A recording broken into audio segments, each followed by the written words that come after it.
Hey everybody, and welcome to Disability Employment Awareness Month. Yeah, October is the month of DEEM. It is a time where we celebrate and talk about the importance of inclusive employment. Inclusive employment of people with disabilities, specifically Disability Employment Awareness Month. But there's something that I've noticed that I think needs to be talked about, and it needs to be addressed. And it's something that I've experienced in my own life in the past. There is this idea that some people with certain disabilities cannot work. They can't work. They can't have a job. And the worst part about that misconception for me is that not only does it come from people without disability, it also comes from people with disability who maybe have been misled by other people in their life that because they have a disability, they can't work. That is not true. You 100% can work. You are capable. You have value and you can bring value to a place of employment. There's two parts to this. There is the part where, let's just use an example. I have a friend who truly believed, he uses a wheelchair, he truly believed that he cannot have a job because he's in a wheelchair. That is not true. That is 100% not true, right? If you're in a wheelchair, if you use a walker, if whatever, I'm not going to list all the disabilities, but you can work. 100% you can work. It's about finding the right job for you. And it's about finding a job that you are able to do even with your disability. That is with the help, potentially, of service providers. There are a lot of amazing service providers out there that can help people. I give a free shout out to Gateway Association in Edmonton and Calgary, Alberta, Canada. I'm also going to give a shout out to Catalyst in Lethbridge, Alberta. And there's others. There's others that I'm not going to go through them all. But there are others. There's some that I wouldn't recommend. But I won't do that here. Uh, but there's service providers that are there to help people with disabilities find employment, to help you figure out where your interests lie and where your skills can best be used, right? Here's the other side of it, though, and this is the side that it doesn't get talked about enough, but I think it needs to. There's the side of it where it's like, if you're nonverbal, if you have chronic fatigue, if you have ADHD, if you have everything that might make it more difficult for you to do a job, there is this belief that you suddenly can't work. Because you have the issue, it means you can't work. And here's what I want to say. That has nothing to do with the person. It has nothing to do with the person that has that chronic fatigue, that's nonverbal, that, maybe has a severe disability where they have limited mobility, limited use of their hands or feet or whatever. It is not the fault of those people. It does not mean that they are not capable of working. What it means is that the way that employment is structured, it's not able to take on those people. But it doesn't mean that it can't be. The entire point of inclusive employment is to make employment inclusive. Okay?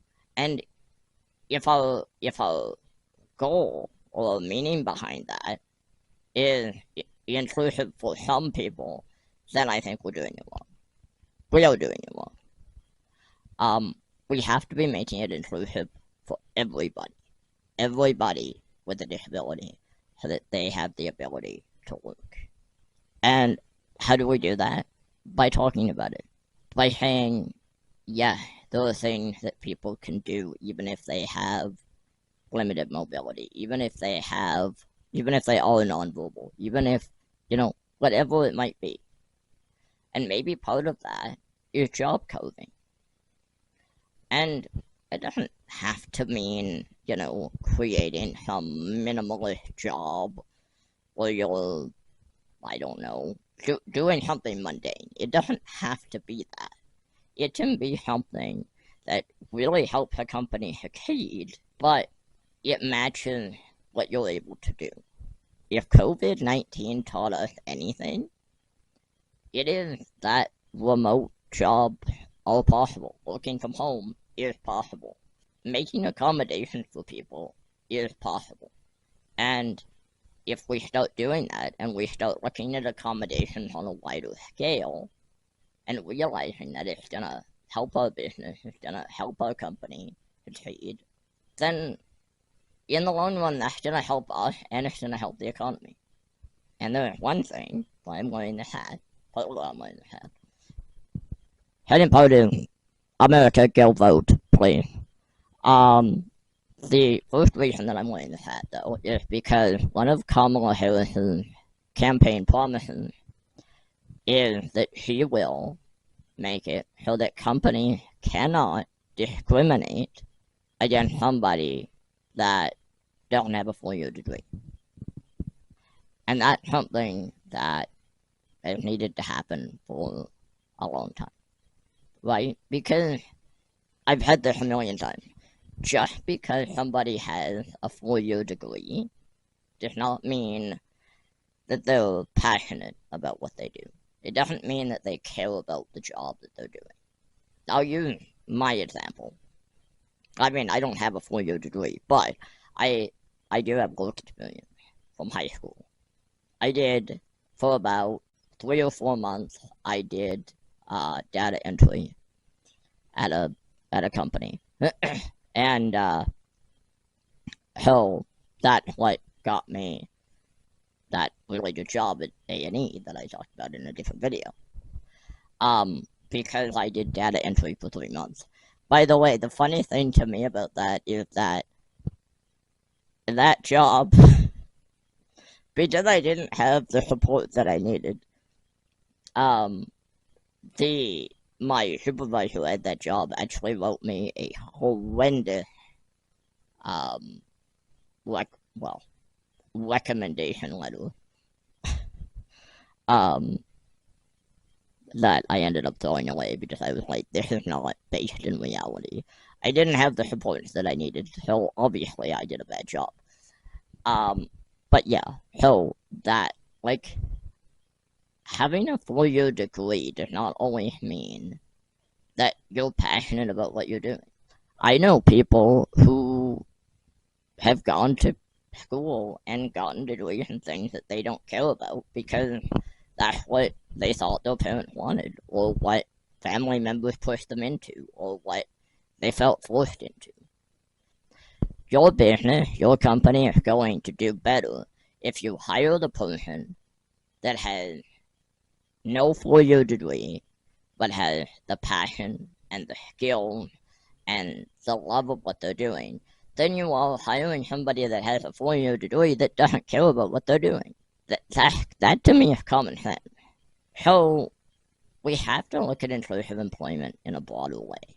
First and foremost, we have to get over this idea that some people with disabilities cannot work. That's not true. It's not true. If we change the way that employment is looked at, everybody with a disability can work. If we look at it on a broader scale, if we say, okay, this specific person, needs to work from 1 to 5 in the morning because they have chronic fatigue, or they can only work 3 hours a day because, they have ADHD. I'm totally making things up here, but if we get away from the standard way of doing employment and this rigid employment, you know, 8 hours a day, 9 to 5. I mean, hell, my boss and I were talking recently about how we work at weird hours. Then I remember I texted her and I was like, "Do you mind if I like do work at like 7 at night?" And she said, "No, sometimes I do work at 11 at night." Like, it doesn't matter as long as the work gets done and you know, we can get into the discussion of deadlines and you know, presentation and all that stuff. We can get there. Let's start, you know, let's start working on the things that we can do something about. And let's actually make employment more inclusive. But truly, if you are somebody with a disability and you believe that you can't work, I promise you, you can. And I'm sorry that anybody ever told you that you can't. You 100% can. You 100% can do anything that you want to do. I remember hearing a story about a guy who was in a wheelchair. He was nonverbal and he didn't have any way to communicate. And finally, his opponent, whoever it was, found a way for him to communicate. You know what the first words out of his mouth were? Fuck you. Because of his life, he was probably told, you can't, you're not capable. You know, all of these things. People with disabilities are capable. It's about finding out what their passion is, finding out what their interests are, finding out what they can do and what they want to do. Self discovery, and I did this video a year ago. Sorry, not a year ago. Earlier this year, with my friend Stephen Wright. Finding your interest and finding your passion and finding a job that is willing to use your skills and see you as a valuable part of their company. That is what we need to focus on. We need to get away from the, oh, this doesn't look like how we've done things for the last billion years. So, you know, let's not change it. We need to be adaptable. We are adaptable. COVID-19 proved that we're adaptable. Together, we can change the world. And we can make it more inclusive. Hell, let's do this. Let's stop putting people down. Let's stop telling people they're not capable because they are capable. Yeah. I mean, for years and years and years, women were told that basically the only thing they could do was be a secretary. Answer the phone. Type. All of that. And look how far women have come. Look how far that movement has come. We can do the same thing with disability. We can do the same thing with inclusivity of people with disability. So let's do it. Thank you for watching, and I will see you in the next video. And America, please go vote. This is the most important election of your lifetime. Truly, it is. Your democracy is on the line. Your country is on the line. Your independence is on the line. Please go vote. Make sure you're registered and go vote. Please. And if you know anybody with a disability who might need help getting to the polls, please, please, please go and help them do that. Help them. Make sure they're registered. Give them that support if they need it. And just, yeah, please do that. I am getting more anxious to talk about it again. I just want to say one more thing because I think it's important. Trump already thinks that we are unimportant, that people with disabilities don't matter, that we should just be, tossed aside and not given a second thought. Let's show him that people with disabilities are here. We understand what's happening, we know what's going on, and we are capable and able to cast our vote and vote for somebody who actually wants to help the disability community instead of just throwing us to the wayside. So please, please, please, if you're a person with a disability living in America or a dual citizen, please get out and vote. If you need help voting, contact friends or family or even your local official office. Yeah, just please, please get out and vote. This is so important. Thank you.